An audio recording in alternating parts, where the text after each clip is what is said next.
Welcome to the Gym Plus Coffee podcast.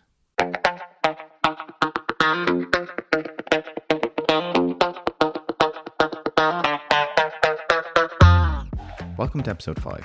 I'm Ian, producer of the podcast and member of the Gym Plus Coffee community team. On this week's episode, co-founder Diarmuid McSweeney sits down with Steve Crosbie. Steve is the owner and founder of Fad Saoil Saunas. Fad Saoil means longevity in Irish, and that's exactly what Steve is trying to achieve.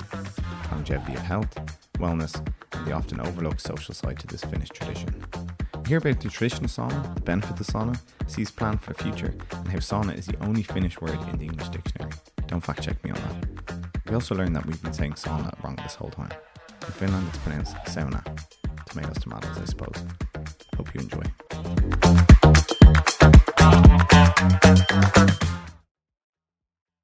Steve, you're very welcome to the Gym Plus Coffee podcast.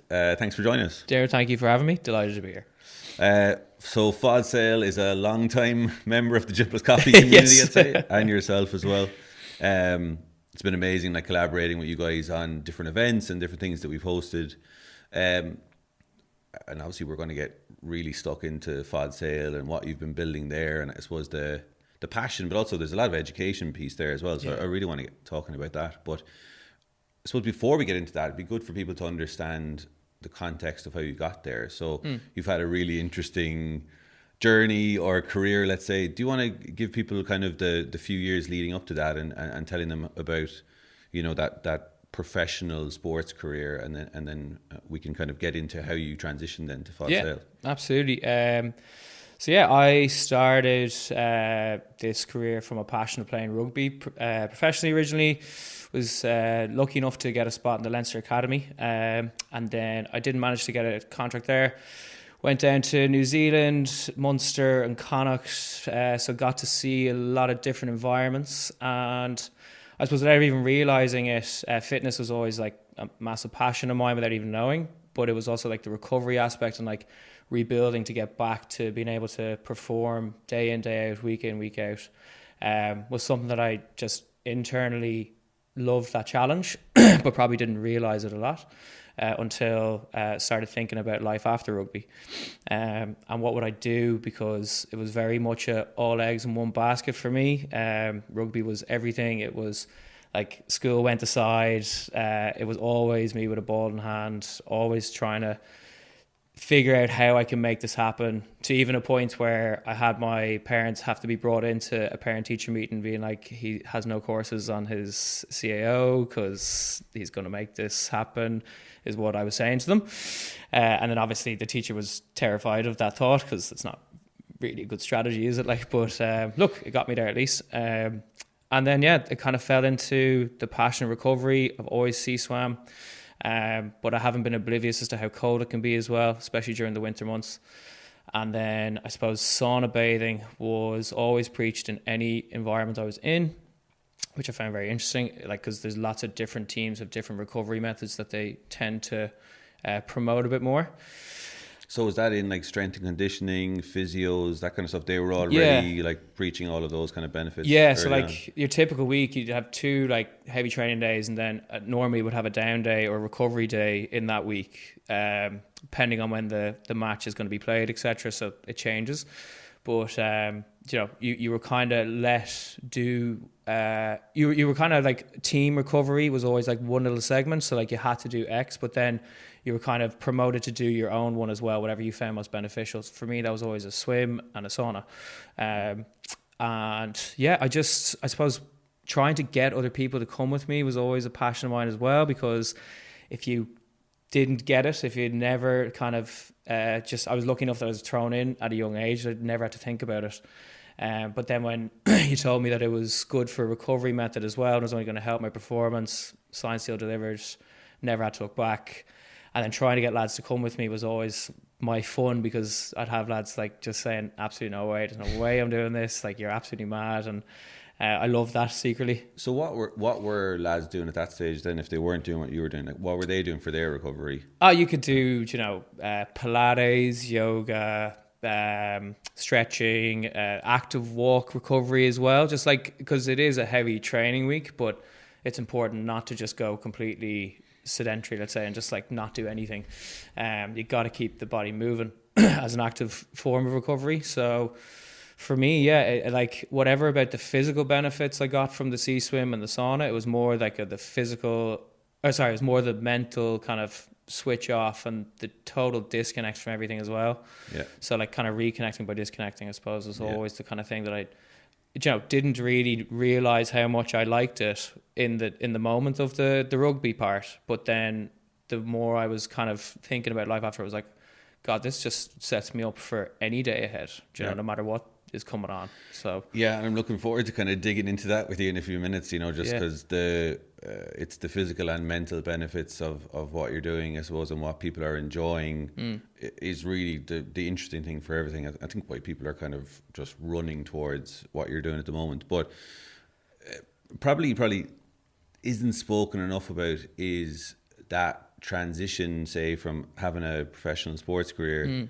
into doing something else.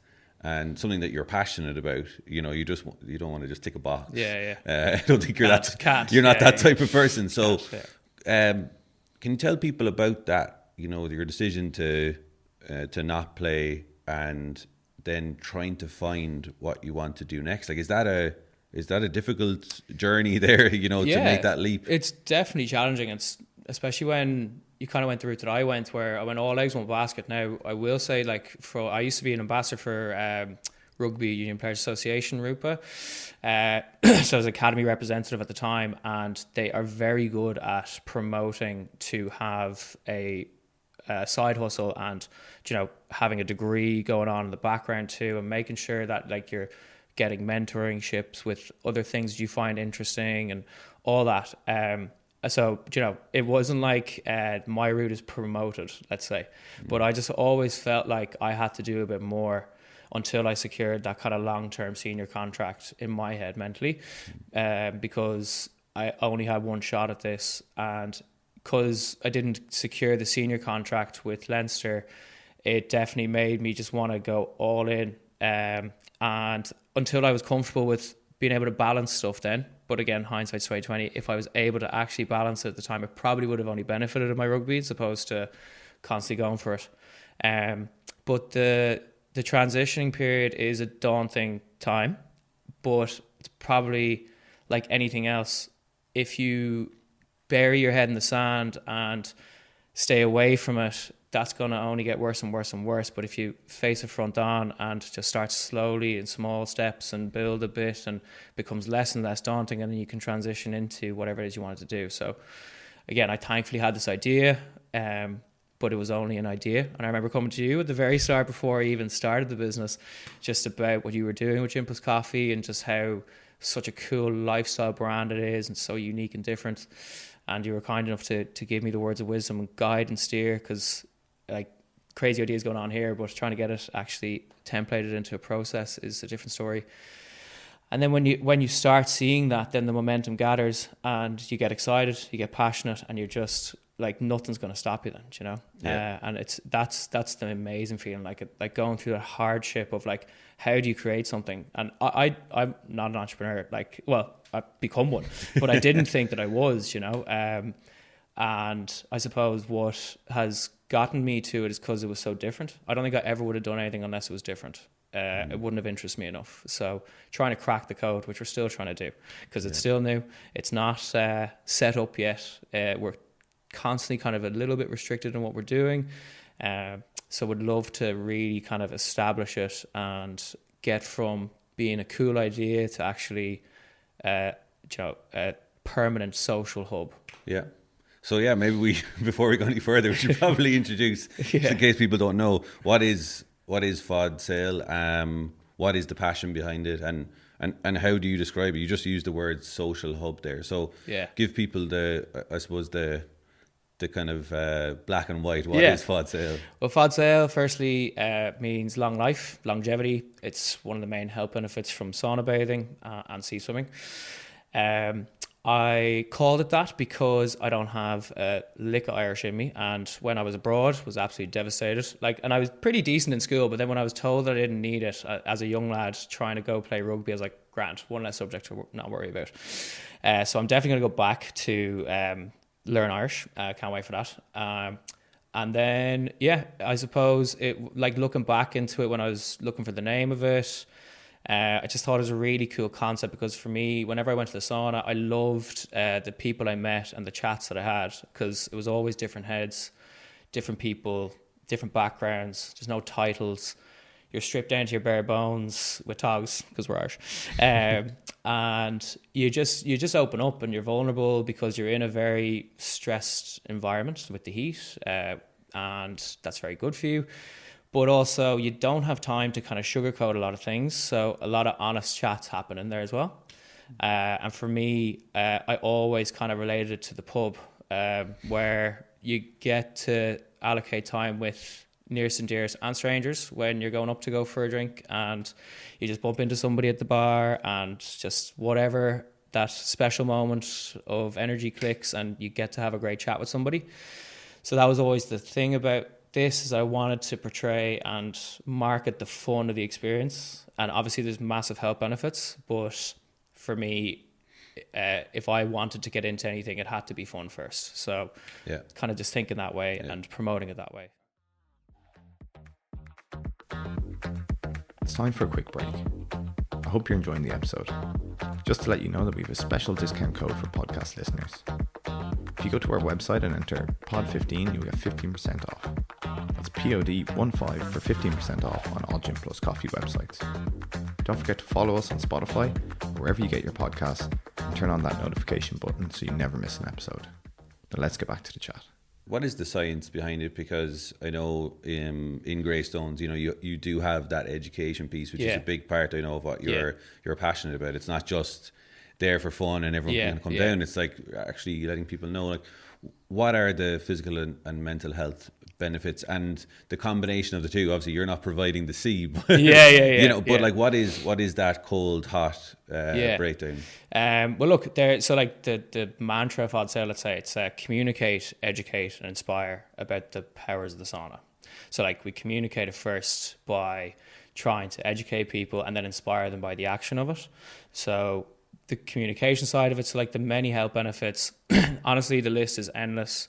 In terms of it improves your heart rate variability, improves your heart rate, it improves your metabolism. It can, from a like, there's so many studies done as well, and like in terms of, I'm not deemed the expert, let's say, so I'm not a doctor, but there's so many mainstream doctors that have actually brought out so many unbelievable studies.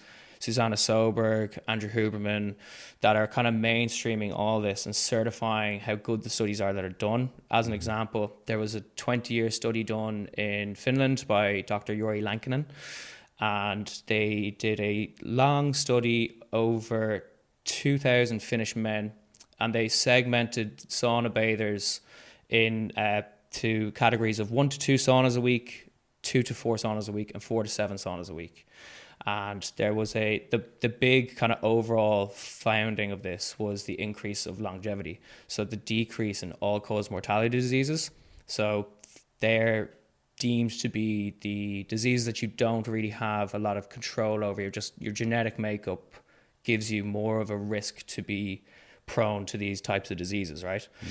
So the 1 to 2 sauna bathers, I think now the stats might be a little bit off here, but they were 27% decreased risk at getting any of these diseases. 3 to 4 times is 34%, and then 4 to 7 times is up to 48% of a decreased risk of getting any of these kind of diseases that you're deemed to not have any control over. So that was a fascinating one. That was the one that kind of made me go, longevity, Fad Saoil, Irish, has to be different.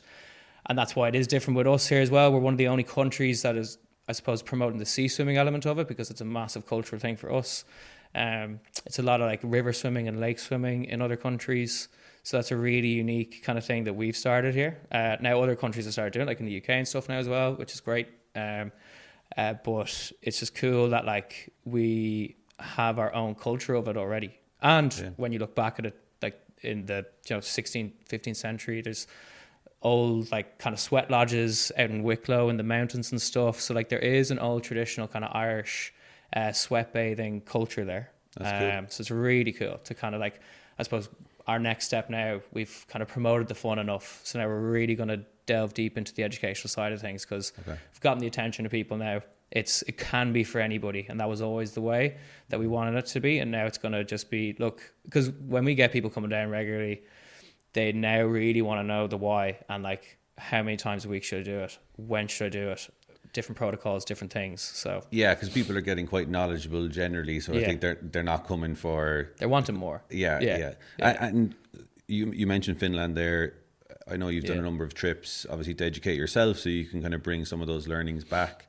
Just for people who might not know, like what is the Finnish culture around saunas, and how prevalent is it, and how do they mix it in their culture, I guess? Yeah. Well, it's embedded in their culture. It's literally like a part of their culture. Like, as in, I'm pretty sure it's like a national badge for them. Like, as in, it's a part of their who they are. It's like the pub to Ireland, basically. It's the best way to actually kind of compare it. But it's funny because when we were brought over there in February, March. And there's a public sauna there called the Laula, which I would highly recommend to anybody who does go to Finland to go to. And basically, the guy who set this up, Jasper, he's actually in Vikings Valhalla as well. He's one of the actors in it, but he set it up because he saw the public sauna bathing decrease massively in Finland because all the new builds all had saunas built in them. So it stopped people going to the public sauna baths. So he built this in order to bring it back because the public social interaction aspect was decreasing massively, especially after the lockdown. Mm-hmm. So he's built this state-of-the-art one on the actual seaside there in Helsinki, and it's absolutely incredible. There's like a 5-star restaurant attached to it as well. People have their weddings there, and like all big kind of events and monumental events. And we were brought there as well, and it was like just out of this world, like, you know, especially somebody who's kind of very into this thing and just seeing the architecture and the detail of it. But then you go back to, then there's another one called Sampa Sauna, which is like a community ran one. So like, imagine a industrial estate that just had a lake kind of entry that is just community ran. There's 4 kind of wooden shacks there. You have to bring your own wood, chop your own wood. You have to put the wood in the stove yourself when you're going to use it. It's free. You give a donation. There's a QR code when you enter it.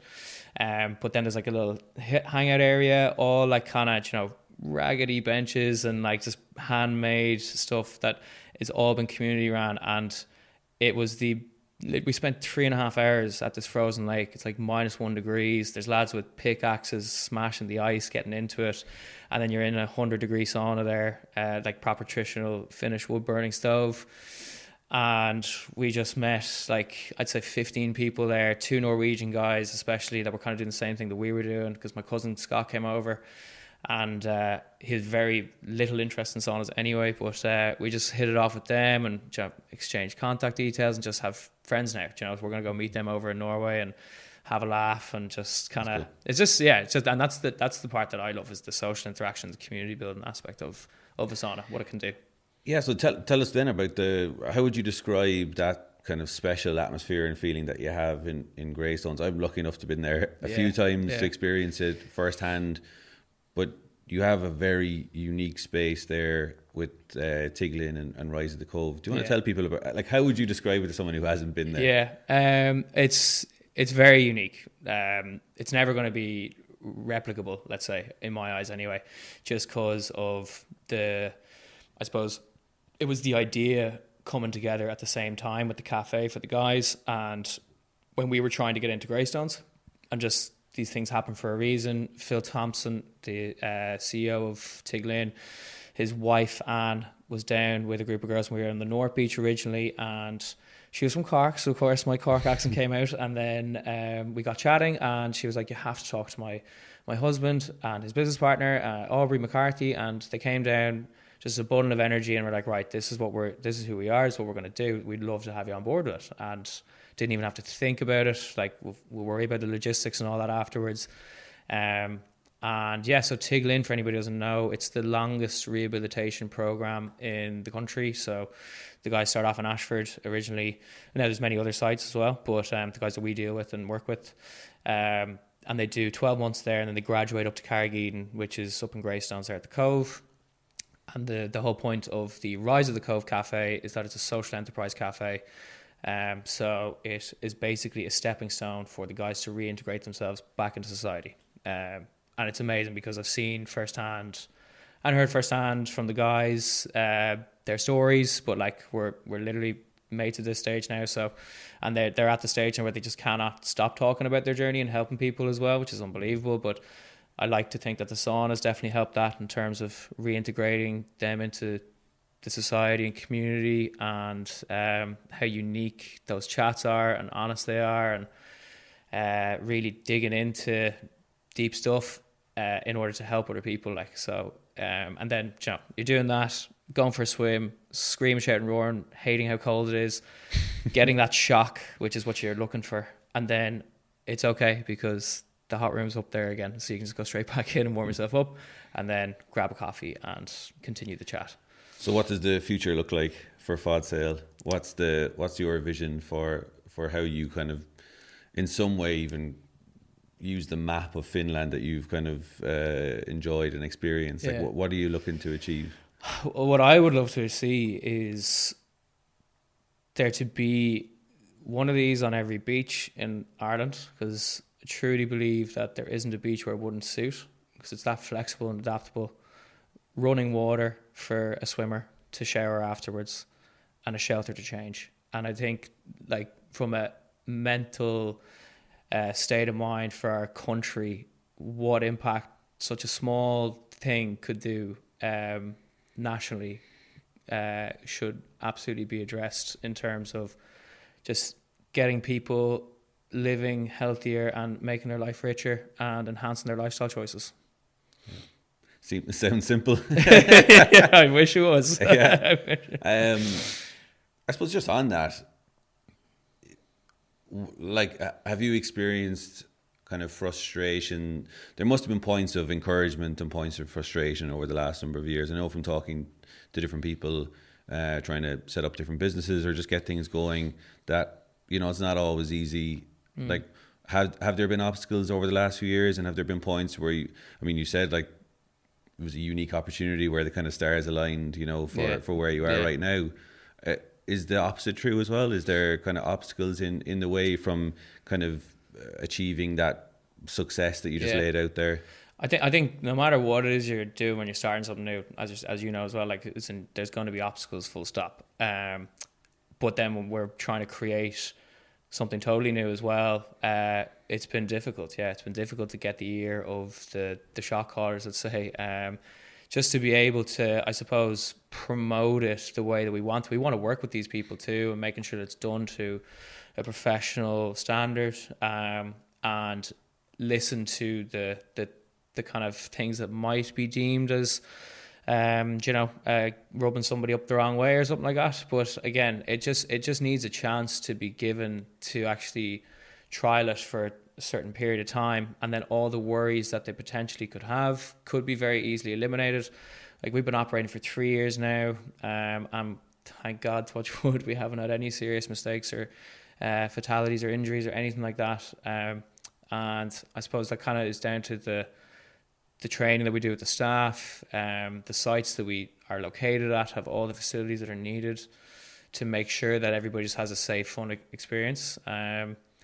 But yeah, no, look, it's definitely getting much better, but it has been pretty difficult. Throw a pandemic in the mixer there as well, so it's not going to be smooth sailing. But it's, I suppose, where I take comfort is that we've gotten through that.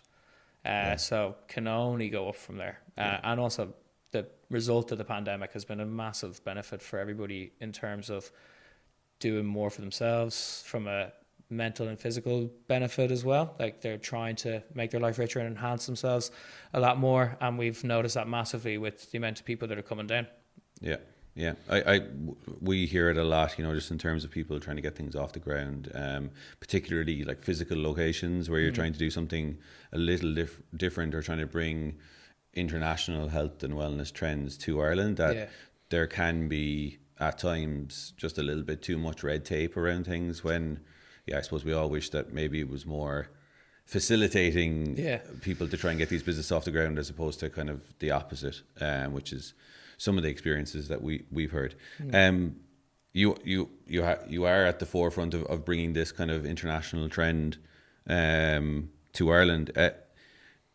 You're at the coalface as well. It's like, where do you think health and wellness, fitness is going in Ireland? You know, you're interacting with people every day. You see what they're looking to do. What do you think is going to happen over the next few years? Where do you kind of see it going?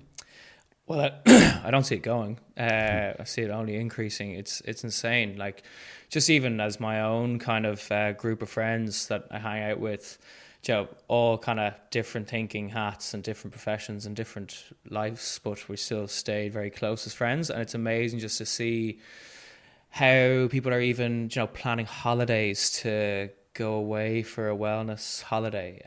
I saw a stat there on the British Association there that they predict over 1.8 billion wellness trips will be happening over the year 2022-23. So I don't know if that has come through or not, but that was the prediction beforehand. And like the average time wanted to be spent away from their phone and disconnect from their phone was up to 4 hours a day.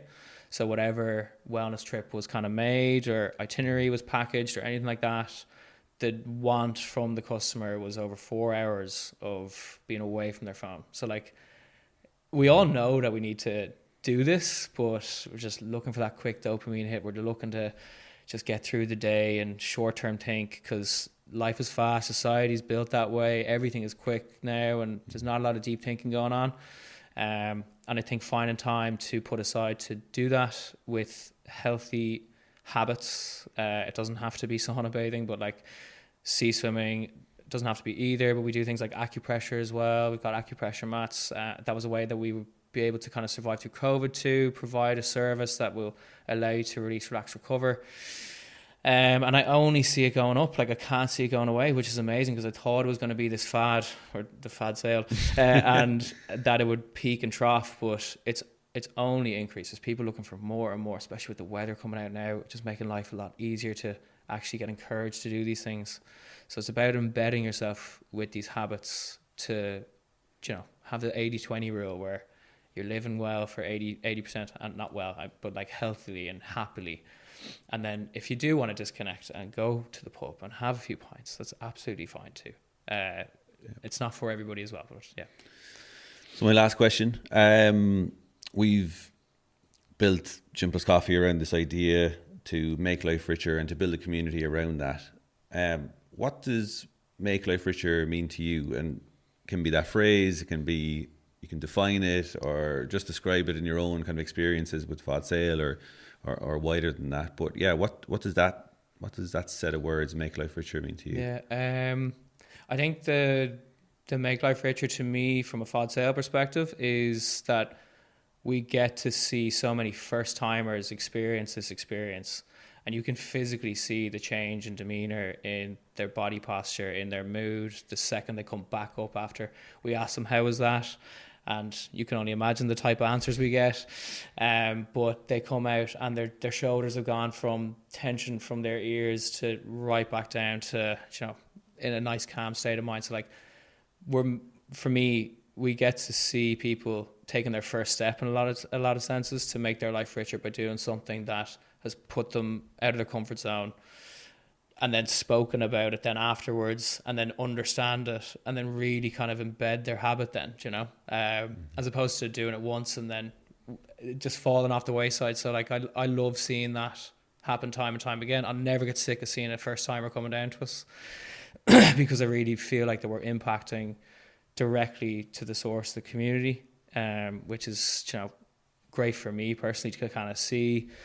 And then for myself, make life richer, it's just about trying your best at anything you do. Don't half-heart it, go all in, and you won't regret it. It's terrifying to go all in, but you'll make your life richer if you do. Steve, thanks a million for joining us, and best of luck for the future for everything for Fad Saoil. Thanks so much, Diarmuid, for everything you've done, and love everything about Gym Plus Coffee. So thanks, Mel.